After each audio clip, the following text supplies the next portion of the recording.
ကျွန်တော်တို့ကလေးဘွားတုန်းကကြောက်မွေးသွေးအကြောင်းတွေကိုတန်ခဲ့ဖို့ရတယ်။စာအုပ်မှာပဲတန်ခဲ့ဖို့ရပါတော့။ဒီနေ့မှာကြောက်မွေးသွေးတွေကိုဘယ်လိုမျိုးထောက်လောက်လာခဲ့လဲဆိုတာကိုဒီဗီဒီယိုလေးကိုကြည့်လိုက်ပါဗျာ။ဗီဒီယိုထဲမှာတွေ့နေရတာကကြတော့နော်ကြောက်မွေးသွေးထောက်တာအသက်အန္တရာယ်တော်တော်လေးရှိပါတယ်ဗျာ။ဒီကြောက်မွေးသွေးရဖို့တဲ့သူတို့ကမိုင်းဖောက်ခွဲရတယ်။ဒီကြောက်မွေးသွေးကကြတော့ကျွန်တော်တို့နေတဲ့မြေအောက်မှာပေါ့နော်။အောက်ဆုံးလာမှာသူကဒီကြောက်မွေးသွေးတွေကိုထောက်လောက်ရတာဖြစ်ပါတယ်ဗျာ။ဥပမာပြောရင်ကျွန်တော်တို့ကရှမ်းပြည်နယ်မှာကြောက်တူးတယ်လို့မျိုးပဲပေါ့နော်အသက်ကိုစွန့်လာပြီးတော့လောရတဲ့အလုပ်တွေဖြစ်ပါတယ်ဗျာတချို့အလုပ်တွေကလည်းတကယ်မှလည်းအန်တယ်ရှိပါတယ်ဗျာ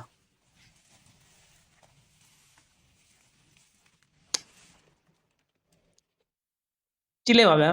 မိုင်းပြန်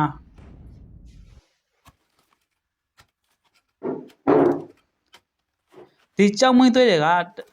ဟိုခဲရဆိုပေါ့နော်ရထားတွေပါတယ်မောင်းပါတယ်ဒီကြောက်မွေးသွေးတွေပေါ့နော်